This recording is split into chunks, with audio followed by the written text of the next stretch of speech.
जो लोग घरों में बैठे हैं, जो लोग घरों में बैठकर केवल सोशल साइट से जुड़े हैं, मैं उनसे भी कहना चाहूंगा, आवाज उठाइए।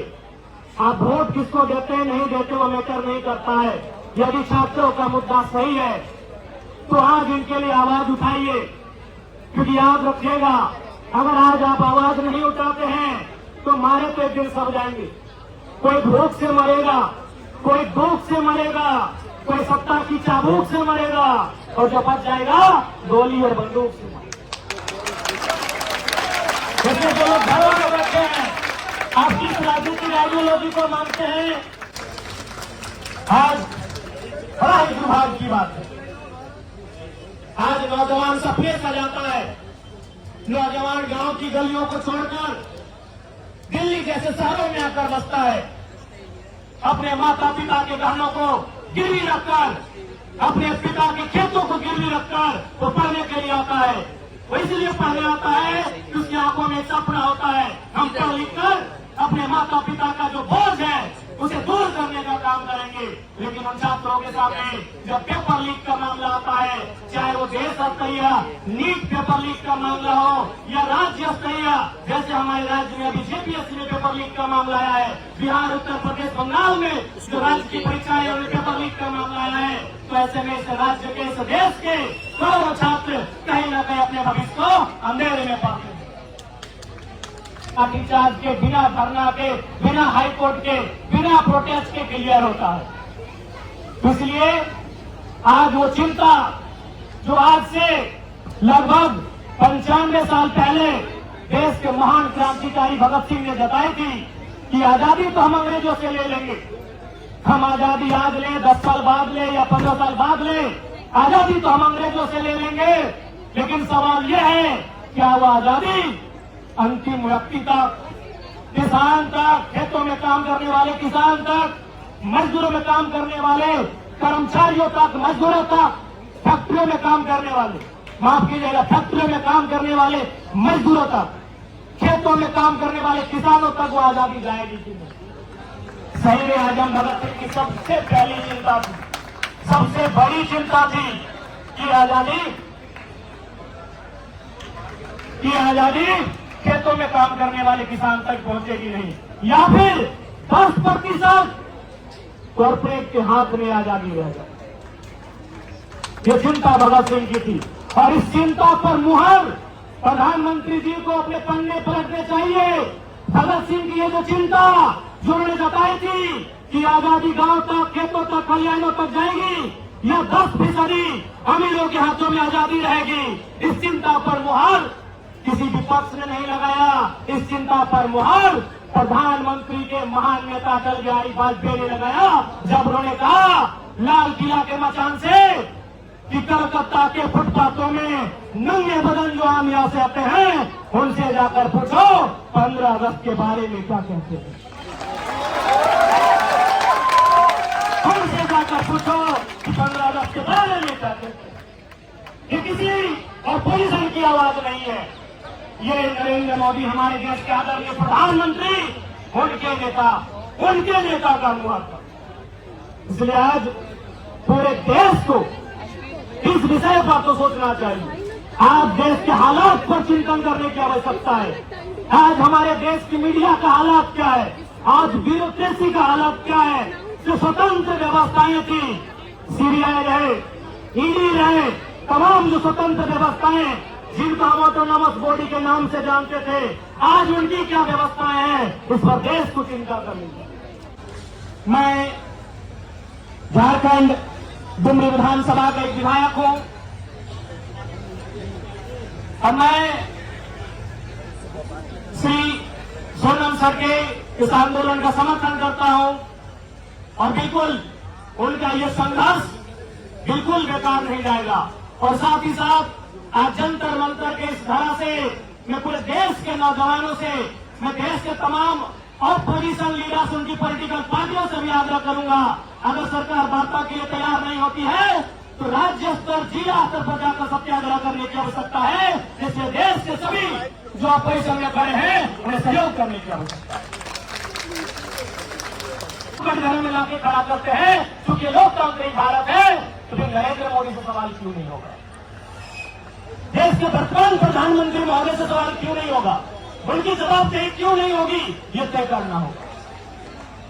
आज बड़े दुर्भाग्य की बात है। और हमारे देश के प्रधानमंत्री आदरणीय नरेंद्र मोदी जी दिल्ली में रहते हैं।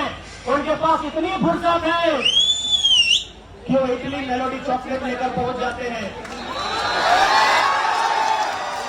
उनके पास इतनी फुर्सत है,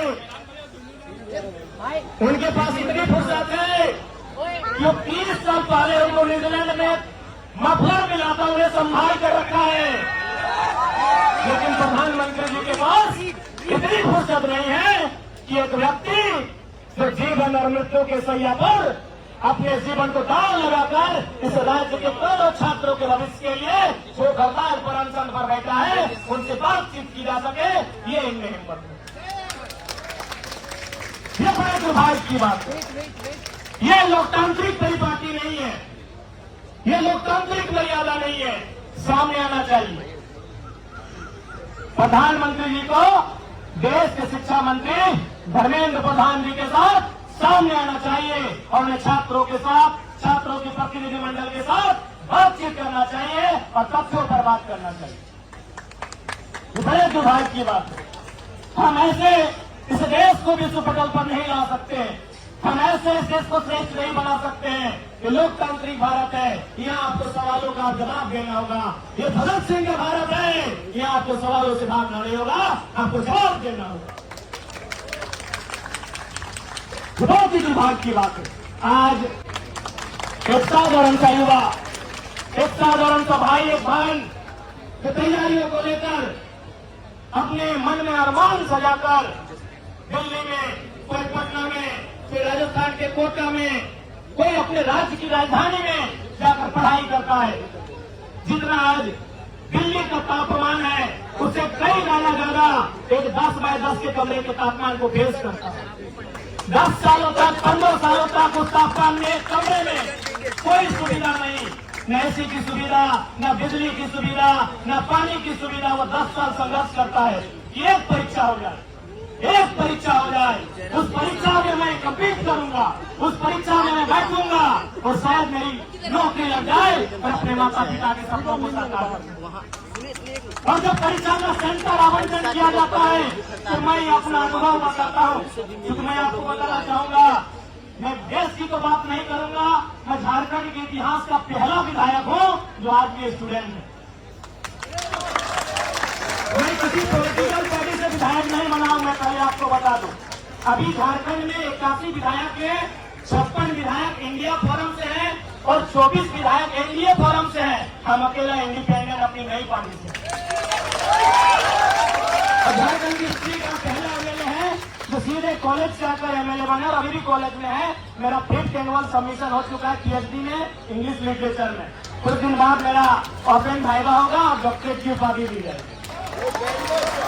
इसलिए मैं छात्रों की समस्याओं को जानता हूं, मैं छात्रों की समस्याओं को जानता हूं, मैं उनके बीच आज भी रहता हूं। और मैंने खोला है, लेकिन शायद ये देश भूल चुका है कि जब हम सन 47 में आजाद हुए थे तो हमारे साथ साथ और एक देश चाइना, जो हमारा दूर विरोधी कहिए, हमारा पड़ोसी कहिए, ठीक उसी कालखंड में आजाद हुआ था। लेकिन आज अगर दोनों देशों की तुलना की जाए, अगर दोनों देशों के आर्थिक या किसी भी विषय को लेकर तुलना की जाए तो आज वो चाइना हमसे काफी आगे निकल चुका है। इसका मूल कारण है उनके शैक्षणिक संस्थान, उनकी शिक्षा की पद्धति और उनके सरकारों का शिक्षा के प्रति नजरिया। लेकिन आज जिस भारत में हम जीवन यापन कर रहे हैं, जो युवाओं का भारत कहलाता है, जहां हम दम भरते हैं कि युवाओं का भारत है और युवाओं का संबंध परीक्षाओं से होता है, और आज इस देश की सारी परीक्षाएं कहीं न कहीं कटघरे में आकर खड़ी हो जाती है। और ऐसे में जब एक महान समाज सेवी भूख हड़ताल करते हैं और सरकार बात करने के लिए नहीं आ पाती है, तब हमें कहीं न कहीं हमारा लोकतंत्र से विश्वास कमजोर होता है।